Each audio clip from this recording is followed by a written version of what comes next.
Kalanidhi astro में आपका स्वागत है। पिछले वीडियो में हमने दाम्पत्य सुख के बारे में चर्चा की थी। आज हमारे चैनल के 159वें एपिसोड में उससे आगे का वर्णन करते हैं। ज्योतिष शास्त्र भूत भविष्य और वर्तमान की जानकारी प्राप्त करने का एक अद्भुत साधन है, जिससे हम जान सकते हैं कि पृथ्वी पर हम क्या लेकर आए हैं और इसका जीवन में क्या प्रयोजन है। इससे हम जीवन में होने वाली अच्छी बुरी घटनाओं का अनुमान पहले लगा सकते हैं और उनसे कैसे लाभ प्राप्त हो और कष्टकारी समय कैसे शांतिपूर्वक व्यतीत हो जाए। कष्टकारी समय में अपना व अपने परिवार के लोगों की सुरक्षा हम किस प्रकार करें। हमारे जीवन में बहुत से लोग हमारे संपर्क में आते हैं, उनमें से हमें कुछ से लाभ होता है, उससे हमें कष्ट होता है। लेकिन जीवन में एक महत्वपूर्ण संबंध है, वो संबंध है पति पत्नी का, जो कि हमें विवाह से प्राप्त होता है। इस संबंध का प्रभाव केवल उस व्यक्ति पर नहीं अपितु उसके पूरे परिवार पर, उसके माता पिता पर, भाई बहनों पर एवं आगे आने वाले वंश पर पड़ता है, क्योंकि विवाह से ही वंश चलता है। विवाहिक जीवन सुख में रहेगा या दुख में रहेगा, इसका अनुमान केवल जन्म पत्री से ही लगाया जा सकता है। जन्म कुंडली से यह पता चल सकता है कि दाम्पत्य जीवन कैसा रहेगा। आप कहेंगे कि पहले ऐसा नहीं होता था, पहले व्यक्ति संस्कारी हुआ करते थे। सीता जी की भी कुंडली का मिलान नहीं हुआ, लेकिन उनके संस्कार उनके साथ थे। संस्कार के लिए पंचम भाव देखा जाता है। पंचम भाव कुंडली में अगर अच्छा होता है तो व्यक्ति बुद्धिमान एवं संस्कारी होता है और उसकी संतान भी बुद्धिमान एवं संस्कारी होती है। अगर आपका पंचम भाव बिगड़ा हुआ है तो आप स्वयं भी संस्कारी नहीं होंगे और आपकी संतान भी संस्कारी नहीं होगी। तो इसलिए हमारे ऋषियों ने दाम्पत्य जीवन को सुखी बनाने के लिए बहुत हजारों वर्ष पहले ही इसका समाधान निकाला, जिसका नाम है कुंडली मिलान। उन्होंने दाम्पत्य जीवन को सुखी बनाने के लिए एवं वर वधू के चुनाव के लिए गुण दोष का विचार किया, जिससे उनकी प्रकृति अभिरुचि में सामान्यता की पहचान हो सके। इसके लिए अलग अलग रूप से गंभीर विचार किए कि हमें निर्देश दिए हैं। इसमें सिर्फ यह देखने से काम नहीं चलता कि कितने गुण मिल रहे हैं या मांगलिक दोष है या नहीं है। हमने अपने जीवन में बहुत सारी ऐसे दाम्पत्य देखे हैं जिनके गुण भी ठीक थोड़े मिलते हैं, लेकिन मांगलिक भी नहीं है और डाइवोर्स तक की नौबत आ चुकी है। मंगल की यह स्थिति मांगलिक प्रथम भाव, चतुर्थ भाव, सप्तम भाव, अष्टम भाव एवं द्वादश भाव में मानी जाती है। प्रतिदिन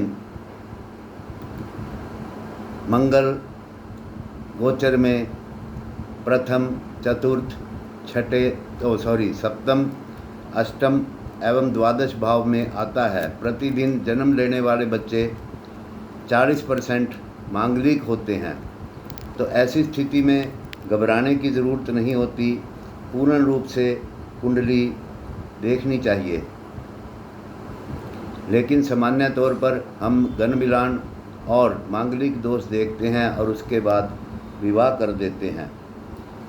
वर की कुंडली में हमें कई बातों का विशेष ध्यान रखना चाहिए।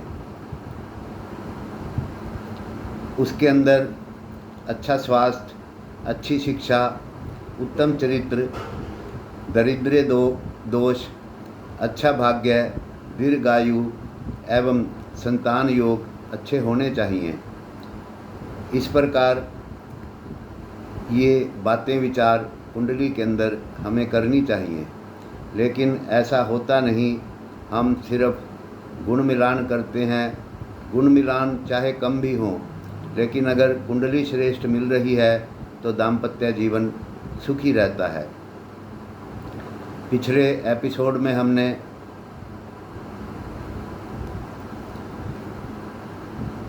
जातक के स्वास्थ्य के बारे में चर्चा की थी।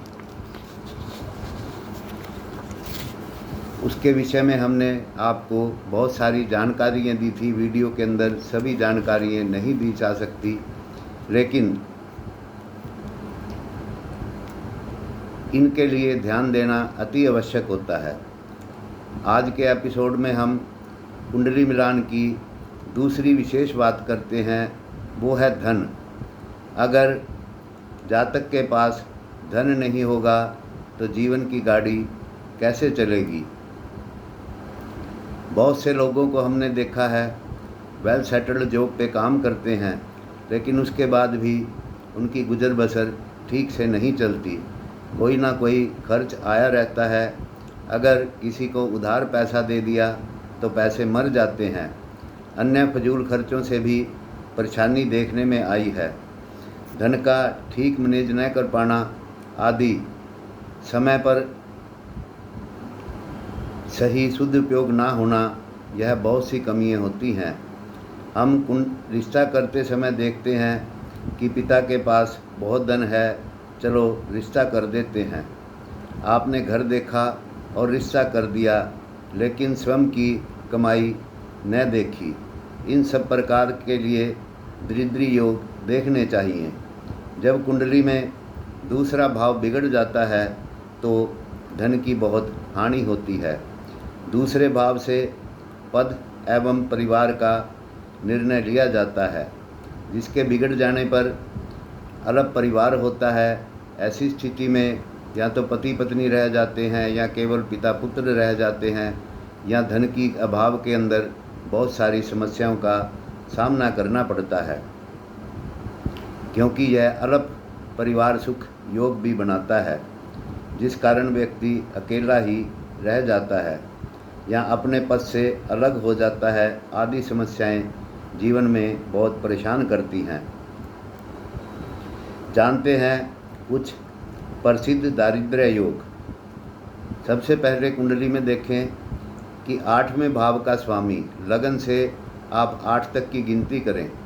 8वें भाव का स्वामी अगर भाग्य भाव के स्वामी से बलवान है तो व्यक्ति दरिद्री होगा। मान लो वृश्चिक लगन की कुंडली में बुध लाभ भाव में उच्च का है और भाग्य का स्वामी चंद्रमा नीच में या त्रिक स्थान 6, 8, 12 में है। ऐसी स्थिति में व्यक्ति को कुछ लाभ तो होगा धन का, क्योंकि लाभेश उच्च में हो गया, लेकिन साथ ही उसको धन की हानि भी होगी। जीवन में धन के लिए अत्यधिक संघर्ष भी करना पड़ेगा। दूसरा देखते हैं, कोई भी लगन हो, लग्नेश अपनी शत्रु राशि, नीच राशि आदि में हो, सूर्य से अस्त हो एवं अन्य दोषों से युक्त हो, तो ऐसी स्थिति में भी दारिद्र्य योग बन जाता है और व्यक्ति को धन के लिए जटिल समस्याओं का सामना करना पड़ता है। तीसरा योग गुरु, शुक्र, चंद्र, मंगल, अगर ये चारों ग्रह कुंडली में नीच में हो तो व्यक्ति को धन के लिए बहुत दिक्कत का सामना करना पड़ता है। धन भाव में पाप ग्रह बैठे हों तो भी व्यक्ति को धन के लिए कठिन परिश्रम करना पड़ता है, और अगर नीच के ग्रह बैठे हों तो व्यक्ति को बहुत सारी जीवन में धन हानि का सामना करना पड़ता है। अगर दरिद्री योग हैं और शादी हो गई, ऐसी स्थिति में ज्योतिष का सहारा लें एवं समस्या का समाधान आपको खोजना चाहिए। कुंडली में कोई भी ऐसा दोष हो जो कि आपकी शादी ऐसे वर्ष से हुई कि आपको समस्याएं आ रही हैं, तो अपनी कुंडली किसी से योग्य ज्योतिषी को दिखाएं एवं सही परामर्श लें और समाधान करने से लाभ होता है। व्यक्ति के ऊपर ग्रह दशाएं अच्छी बुरी होती हैं, उनके व्यतीत हो जाने पर सब कुछ सामान्य हो जाता है। कुंडली का विश्लेषण इसमें आवश्यक है। एक बात यहाँ पर और है, बहुत सारे हमारे पास ऐसे समस्या वाले लोग आए हैं जिनको कि कुछ ज्योतिषियों ने कहा कि आपकी कुंडली तो बहुत अच्छी है, लेकिन आपके पति की या आपके पत्नी की कुंडली में दोष है। यह निराधार है, झूठा प्रचार है, क्योंकि आपको ऐसा जीवन साथी क्यों प्राप्त हुआ, आपकी कुंडली में भी निश्चित दोष है, तभी आपको ऐसा वर या वधू प्राप्त हुई। इसलिए हमारा अनुरोध है, अगर आपकी शादी हो चुकी है तो अपनी कुंडली का किसी से योग्य एस्ट्रोलॉजर से विश्लेषण करवाएं। अगर आप शादी करने जा रहे हैं तो हमने जो पॉइंट बताए हैं उनके ऊपर रिश्ता करने से पहले अच्छी तरह से आपको विचार करना चाहिए, करवाना चाहिए। मित्रों, हमारे चैनल को सब्सक्राइब करें, लाइक करें, शेयर करें। शेष गुण दोषों के बारे में अगले एपिसोड में चर्चा करेंगे। धन्यवाद, नमस्कार।